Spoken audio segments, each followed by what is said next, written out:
வேந்தரின் உச்சிவேளை பகல் செய்திகளுக்காக பிரவீனா, கௌரி விஸ்வநாதன். முதலில் தலைப்புச் செய்திகள். தமிழகத்திற்கு நன்மை செய்வோருடன் கூட்டணி, முதல்வர் பழனிசாமி உறுதி.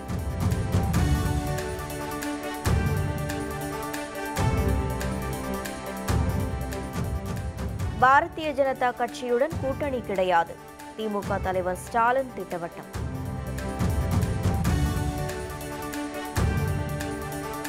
இரண்டாயிரத்தி 21 நிலவுக்கு மனிதர்களை அனுப்ப திட்டம், இஸ்ரோ தலைவர் சிவன் தகவல்.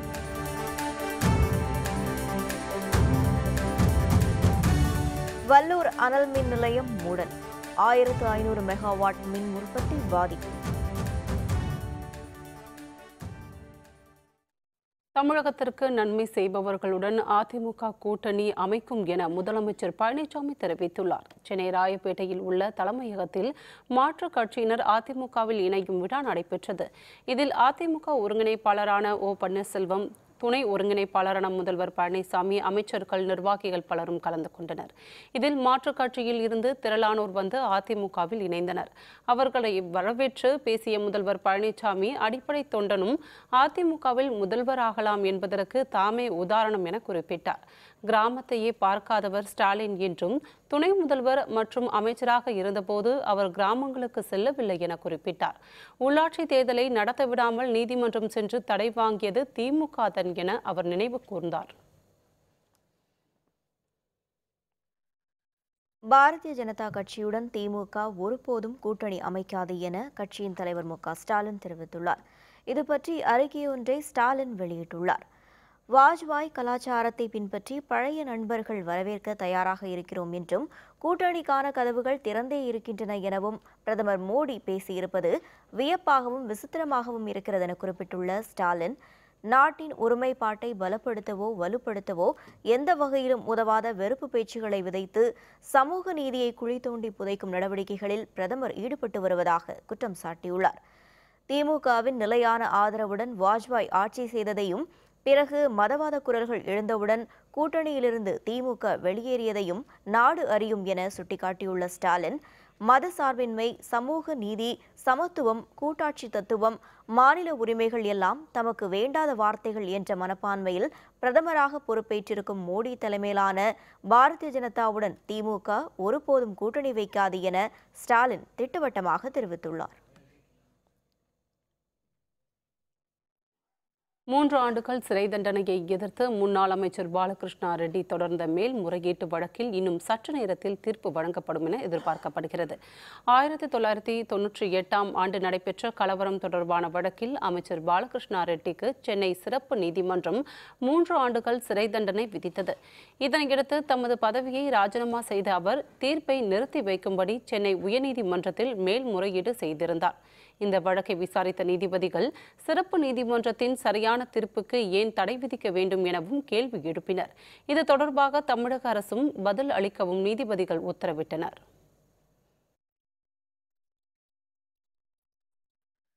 தற்போதைய செய்தி. ரேஷன் கடைகளில் சர்க்கரை அட்டைதாரர்களுக்கும் 1000 ரூபாய் பொங்கல் பரிசு வழங்கலாம் என சென்னை உயர்நீதிமன்றம் அனுமதி அளித்துள்ளது. தமிழக அரசின் மேல்முறையீட்டு மனுவை விசாரித்த உயர்நீதிமன்றம் இந்த உத்தரவை பிறப்பித்துள்ளது. இலவசங்களை அனைவருக்கும் வழங்கக்கூடாது என முடிவெடுக்குமாறு அரசுக்கு அறிவுறுத்தியுள்ளது. தற்போதைய செய்தி. ரேஷன் கடைகளில் சர்க்கரை அட்டைதாரர்களுக்கும் 1000 ரூபாய் பொங்கல் பரிசு வழங்கலாம் என சென்னை உயர்நீதிமன்றம் அனுமதி அளித்துள்ளது. தமிழக அரசின் மேல்முறையீட்டு மனுவை விசாரித்த உயர்நீதிமன்றம் இந்த உத்தரவை பிறப்பித்துள்ளது. இலவசங்களை அனைவருக்கும் வழங்கக்கூடாது என முடிவெடுக்குமாறு அரசுக்கு அறிவுறுத்தியுள்ளது. அலங்காநல்லூர் ஜல்லிக்கட்டு விவகாரத்தில் சுமூக முடிவு எட்டப்பட்டதால் வழக்கை முடித்து வைத்து நீதிபதிகள் உத்தரவிட்டனர். மதுரை, அவனியாபுரம், பாலமேடு, அலங்காநல்லூர் ஆகிய பகுதிகளில் ஜல்லிக்கட்டு போட்டிகள் நடத்துவதற்கான அரசாணை கடந்த வாரம் வெளியிடப்பட்டது. அவனியாபுரத்தில் ஜல்லிக்கட்டு நடத்துவது தொடர்பாக ஒரு பிரிவினர் மட்டுமே முடிவுகளை எடுப்பதாக கூறி உயர்நீதிமன்ற மதுரை கிளையில் மனு தாக்கல் செய்யப்பட்டது. இதனை விசாரித்த நீதிபதிகள் ஜல்லிக்கட்டு நடத்துவதில் ஒருமித்த கருத்து ஏற்படவில்லை என்றால் போட்டிக்கு தடை விதிக்க நேரிடும் என எச்சரிக்கை விடுத்திருந்தனர். ஜல்லிக்கட்டு நடத்துவது தொடர்பான ஆலோசனைக் கூட்டம் மாவட்ட எஸ்பி மணிவண்ணன், சட்டமன்ற உறுப்பினர் மாணிக்கம் ஆகியோர் தலைமையில் நடைபெற்றது. இந்த கூட்டத்தில் ஜல்லிக்கட்டு விழாக்குழுவில் ஏற்கனவே 25 பேர் உள்ள நிலையில் மேலும் 11 பேரை சேர்க்க முடிவு செய்யப்பட்டுள்ளது. இதையடுத்து ஜல்லிக்கட்டு நடத்துவது தொடர்பாக சுமூக முடிவு எட்டப்பட்டுள்ளதால் வழக்கை முடித்து வைத்து நீதிபதிகள் உத்தரவிட்டனர். வரும் 2021ஆம் ஆண்டு நிலவுக்கு மனிதர்களை அனுப்ப திட்டமிட்டுள்ளதாக இஸ்ரோ தலைவர் சிவன் தெரிவித்துள்ளார். சந்திராயன் 2 திட்டம் குறித்து பெங்களூருவில் செய்தியாளர்களிடம் பேசிய அவர், விண்வெளிக்கு மனிதர்களை அனுப்பும் ககன்யான் திட்டத்திற்கு 10,000 கோடி ரூபாய் ஒதுக்கப்பட்டுள்ளதாக தெரிவித்தார். ஆளில்லா 2 விண்கலங்கள் வரும் 2020ஆம் ஆண்டு டிசம்பர் மாதமும் 2021ஆம் ஆண்டு ஜூலை மாதமும் விண்ணில் செலுத்தப்படும் என சிவன் கூறினார். GSLV மார்க் 3 ராக்கெட் மூலம் சந்திராயன் 2 செயற்கைக்கோள் அனுப்பப்பட உள்ளதாக அவர் குறிப்பிட்டார். பொங்கல் பண்டிகையையொட்டி சென்னையிலிருந்து வெளி மாவட்டங்களுக்கு சிறப்பு பேருந்துகள் சேவை இன்று மாலை முதல் தொடங்குகிறது. பொங்கல் திருநாளையொட்டி சென்னையில் வசிக்கும் மக்கள் தங்களது சொந்த ஊர்களுக்கு செல்வதற்கு வசதியாக தமிழக அரசு போக்குவரத்து கழகம் சார்பில் ஆண்டுதோறும் சிறப்பு பேருந்துகள் இயக்கப்படுவது வழக்கம். அதன்படி இந்த ஆண்டுக்கான பொங்கல் சிறப்பு பேருந்துகள் சேவை இன்று மாலை தொடங்குகிறது. சென்னையிலிருந்து 14,423 பேருந்துகளை இயக்க நடவடிக்கை எடுக்கப்பட்டுள்ளன. கோயம்பேடு, KK நகர், தாம்பரம் உள்ளிட்ட 5 இடங்களில் தற்காலிக பேருந்து நிலையங்கள் அமைக்கப்பட்டு அங்கிருந்து சிறப்பு பேருந்துகள் இயக்கப்பட உள்ளன. இதேபோன்று பிற மாவட்டங்களிலிருந்து 10,000க்கும் அதிகமான பேருந்துகளை இயக்கவும் நடவடிக்கை எடுக்கப்பட்டுள்ளன. சொந்த ஊர்களுக்கு செல்வதற்காக இதுவரை 1,37,000 பேர் முன்பதிவு செய்துள்ளனர். பாரதிய ஜனதா கட்சியின் தேசிய குழு கூட்டம் தில்லியில் இன்று மாலை தொடங்குகிறது. மக்களவைத் தேர்தலை ஒட்டி அரசியல் கட்சிகள் பல்வேறு கூட்டங்களை நடத்தி வருகின்றன. பாரதிய ஜனதா கட்சி சார்பில் தேசிய குழு கூட்டம் தில்லியில் உள்ள ராம்லீலா திடலில் இன்று மாலை 4 மணியளவில் தொடங்குகிறது. நாளை வரை நடைபெறும் இக்கூட்டத்தில் பாரதிய ஜனதா தேசிய தலைவர் அமித்ஷா, பிரதமர் நரேந்திர மோடி உள்ளிட்ட கட்சி நிர்வாகிகளும் மூத்த தலைவர்களும் பங்கேற்கின்றனர். மக்களவைத் தேர்தலை ஒட்டி பொறுப்பாளர்கள் நியமனம், தேர்தல் வியூகம் உள்ளிட்டவை குறித்து இந்த கூட்டத்தில் விவாதிக்கப்படுகிறது. இந்த கூட்டத்தில் பங்கேற்பதற்காக நாடு முழுவதும் உள்ள பாரதிய ஜனதா கட்சியைச் சேர்ந்த ஆயிரக்கணக்கான நிர்வாகிகள் தில்லியில் முகாமிட்டுள்ளனர். மக்களவை தேர்தல் முன்னேற்பாடுகள் குறித்த தேர்தல் ஆணையத்தின் 2 நாள் ஆலோசனைக் கூட்டம் தில்லியில் இன்று தொடங்குகிறது. மக்களவை தேர்தல் வரும் ஏப்ரல், மே மாத இடைவெளியில் நடத்தப்பட உள்ளது. இந்நிலையில் தேர்தல் முன்னேற்பாடுகள் குறித்து ஆலோசனை நடத்துவதற்கான கூட்டம் தலைமை தேர்தல் ஆணையர் சுனில் அரோரா தலைமையில் தில்லியில் இன்று தொடங்குகிறது. 2 நாட்கள் நடைபெறும் இக்கூட்டத்தில் மாநில தலைமை தேர்தல் அதிகாரிகள் பங்கேற்கின்றனர். வரைவு வாக்காளர் பட்டியலை சரிபார்த்தல், வாக்கு மையங்களில் முன்னேற்பாடுகள், யாருக்கு வாக்களித்தோம் என்பதற்கான ஒப்புகைச் சீட்டு முறையை அமல்படுத்துதல் உள்ளிட்டவை குறித்து கூட்டத்தில் ஆலோசிக்கப்படுகிறது. உயர்நீதிமன்ற உத்தரவுப்படி திருவள்ளூர் மாவட்டத்தில் உள்ள வள்ளூர் அனல்மின் நிலையம் இன்று மூடப்பட்டது.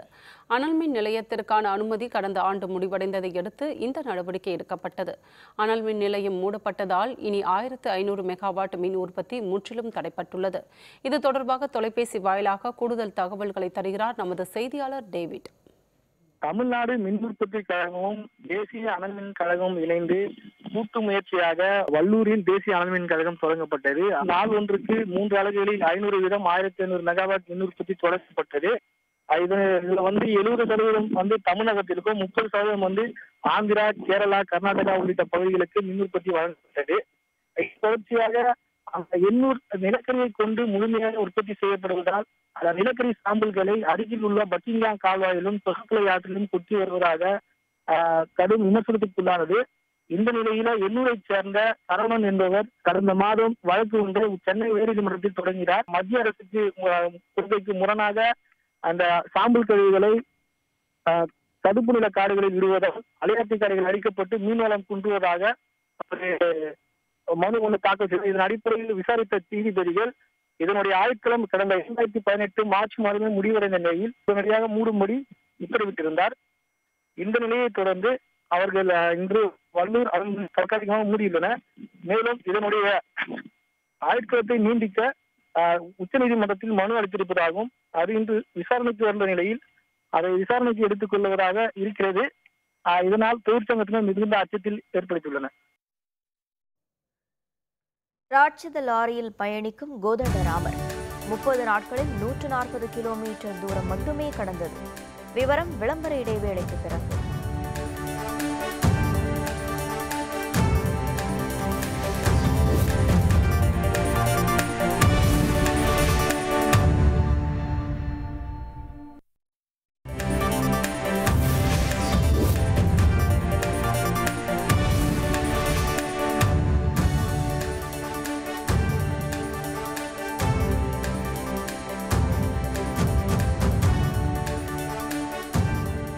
செய்திகள் தொடர்கின்றன.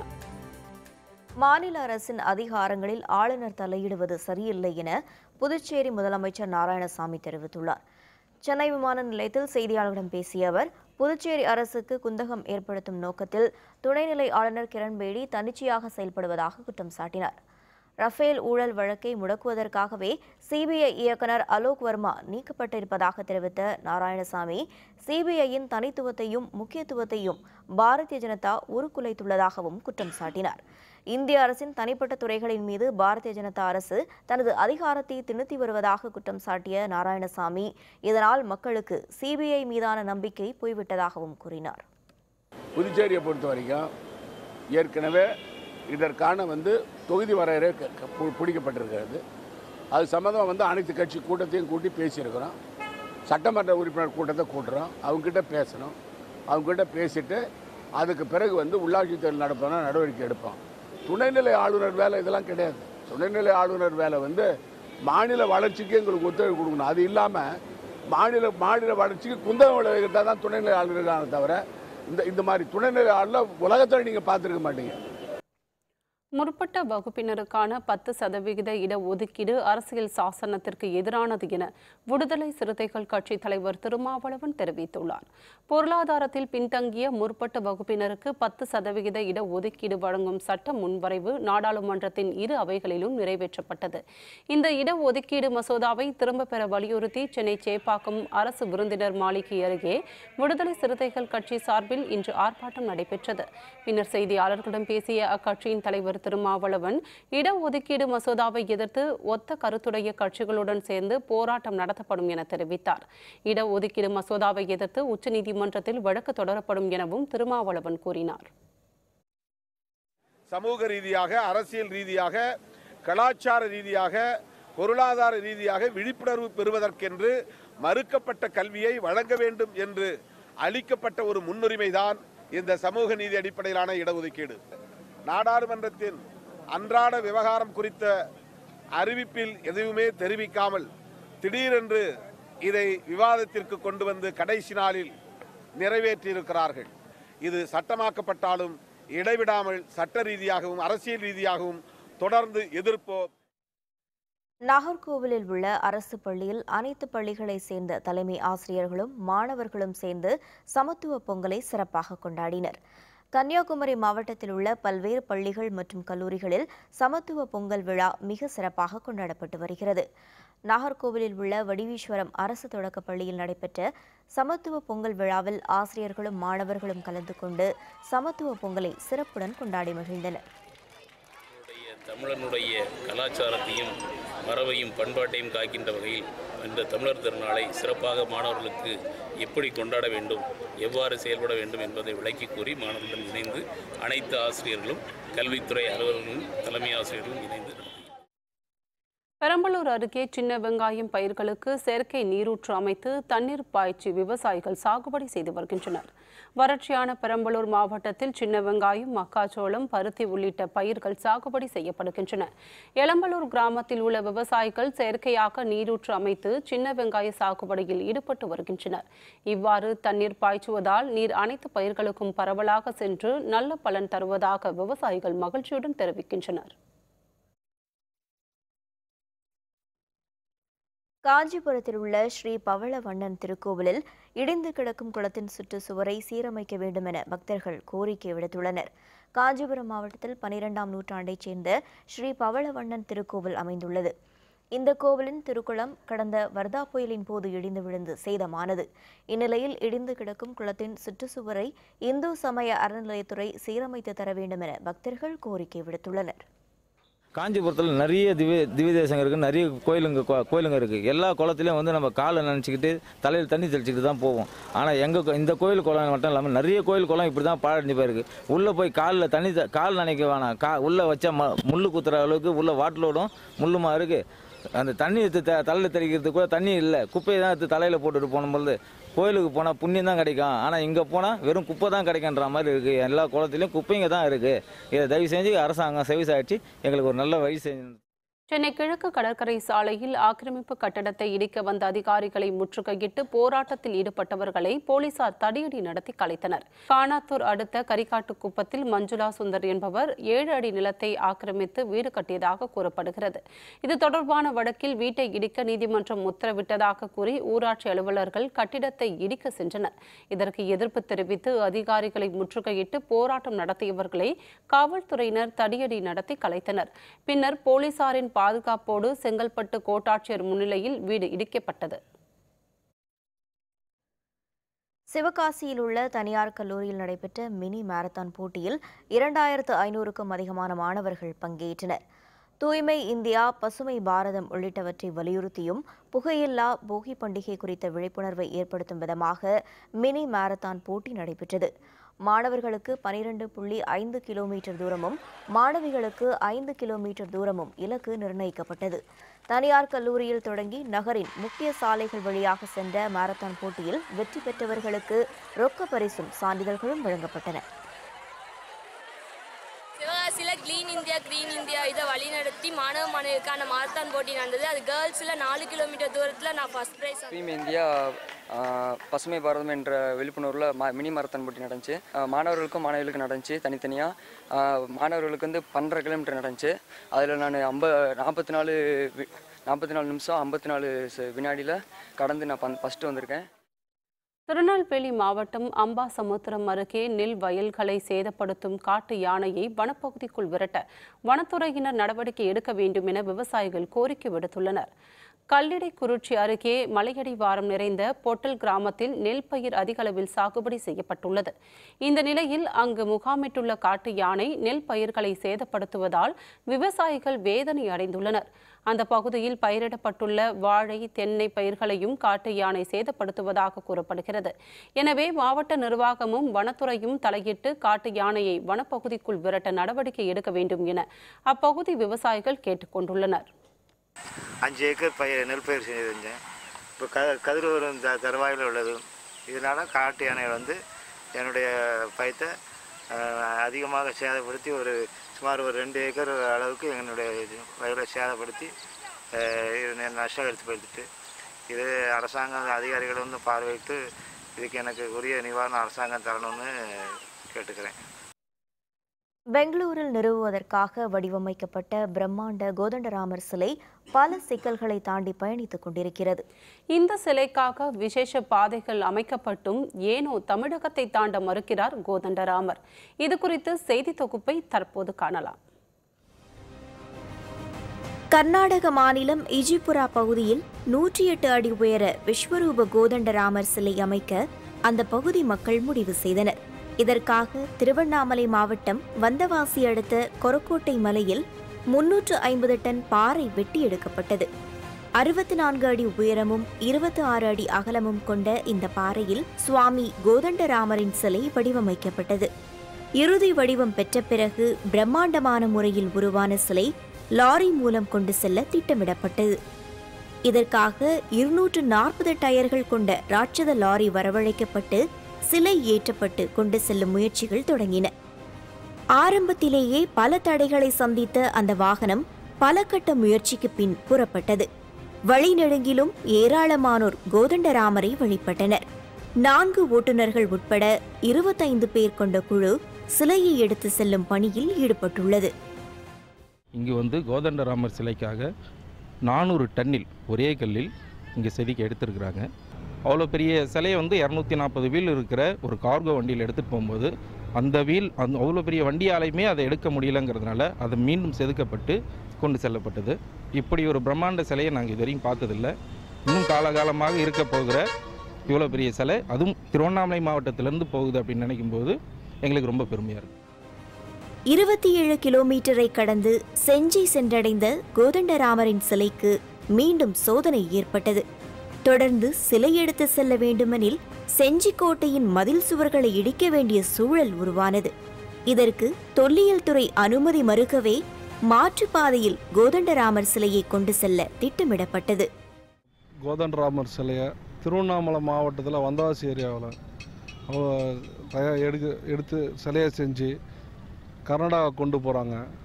அது எங்கள் திருவண்ணாமலை மாவட்ட மக்களுடைய அனைத்து ஒட்டுமொத்த மக்களுடைய ஆதரவில் எந்த விதமான தடுங்களும் இல்லாமல் அப்படியே தடையே இருந்தாலும் நாங்கள்லாம் ஆதரவளித்து மொத்தத்தையும் தடையை நீக்கி மரங்களை வெட்டி வழிபாதையெல்லாம் ஏற்பாடு பண்ணி தங்கள் வீடுகள் இடிஞ்சாலும் பரவாயில்ல, எது பண்ணாலும் பரவாயில்ல, ஒரு சிலை கடந்து போகுது. அந்த மாநிலத்தில் இருக்கிறவங்க எங்களை விரோதியாக பார்த்தாலும் சகோதரத்துவத்தோடு அனுப்பி வச்சிருக்கிறோம். செஞ்சியிலிருந்து புறப்பட்ட சிலை சேத்துப்பட்டு வழியாக திருவண்ணாமலை மாவட்ட எல்லையான வேடந்தாவடி சென்று அங்கிருந்து மங்கலம், கிளியாப்பட்டு, திருவண்ணாமலை புறவழிச்சாலை வழியாக செங்கம் நோக்கி கொண்டு செல்லப்படுகிறது. தற்போது அம்மாபாளையத்திற்கு வந்தபோது சிலை ஏற்றி வந்த ராட்சத லாரியின் டயர்கள் வெடித்து விட்டதால் மாற்று டயர் பொருத்தும் பணிக்காக கோதண்டராமரின் சிலை அங்கேயே நிறுத்தி வைக்கப்பட்டுள்ளது.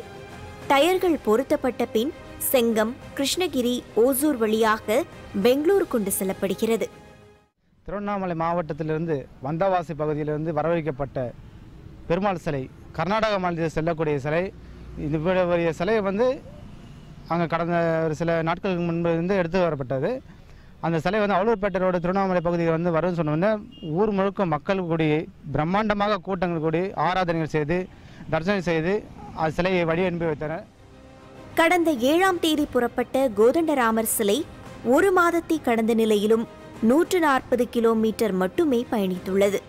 மீதமுள்ள 200 கிலோமீட்டரை கடந்து செல்ல எத்தனை நாட்கள் ஆகும் என்பது கோதண்டராமருக்கே வெளிச்சம். வேந்தர் டிவி செய்திகளுக்காக திருவண்ணாமலையிலிருந்து ஸ்ரீதர். ஆஸ்திரேலியாவுக்கு எதிரான ஒருநாள் போட்டித் தொடர். இந்திய வீரர்கள் தீவிர வலைப்பயிற்சி. விவரம் விளம்பர இடைவேளைக்கு பிறகு.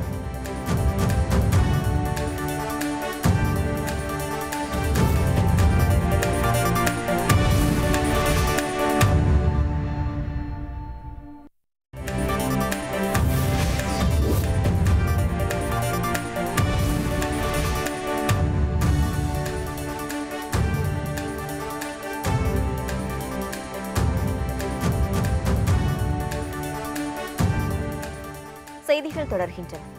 புவிசார் தொடர்புகளுக்கான புதிய செயற்கைக்கோளை சீனா வெற்றிகரமாக விண்ணில் செலுத்தியது. சீனாவின் சிச்சுவான் மாகாணத்தில் இருந்து ஜோங்ஜிங் 2D என பெயரிடப்பட்ட செயற்கைக்கோளை சுமந்தபடி மார்ச் 3B ராக்கெட் உள்ளூர் நேரப்படி இன்று அதிகாலை 1:11 விண்ணில் சீறி பாய்ந்தது. தொலைக்காட்சி, வானொலி போன்ற தகவல் சாதனங்களுடன் புவிசார் தொடர்புகளுக்கான இந்த ஜோங்ஜிங் 2D செயற்கைக்கோள் விண்ணில் செலுத்தப்பட்டுள்ளது. புவி சுற்று வட்ட பாதையில் செயற்கைக்கோள் வெற்றிகரமாக நிலைநிறுத்தப்பட்டதாக சீன விஞ்ஞானிகள் தெரிவித்துள்ளனர்.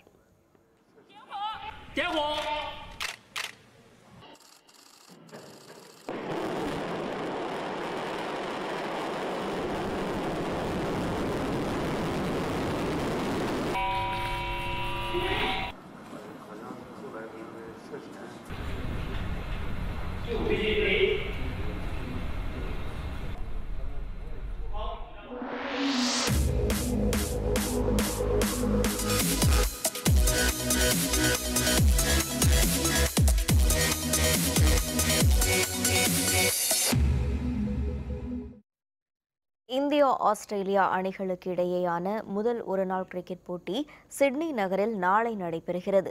இதனையொட்டி இரு அணி வீரர்களும் தீவிர பயிற்சியில் ஈடுபட்டுள்ளனர். இந்திய அணி ஆஸ்திரேலியாவில் சுற்றுப்பயணம் மேற்கொண்டு விளையாடி வருகிறது. இரு அணிகளுக்கு இடையேயான 20 ஓவர் தொடர் 1-1 என்ற நிலையில் சமனில் முடிவடைந்தது.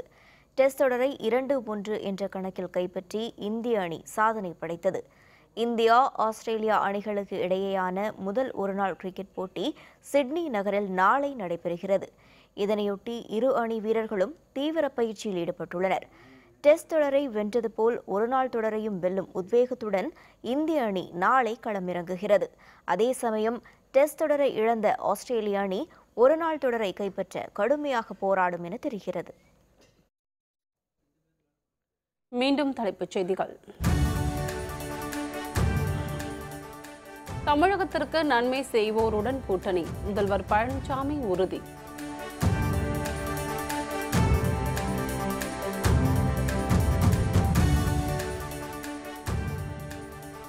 பாரதிய ஜனதா கட்சியுடன் கூட்டணி கிடையாது, திமுக தலைவர் ஸ்டாலின் திட்டவட்டம்.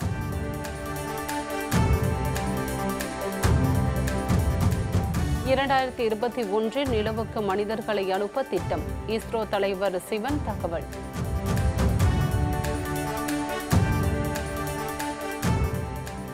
வல்லூர் அனல் மின் நிலையம் மூடல், 1500 மெகாவாட் மின் உற்பத்தி பாதிப்பு.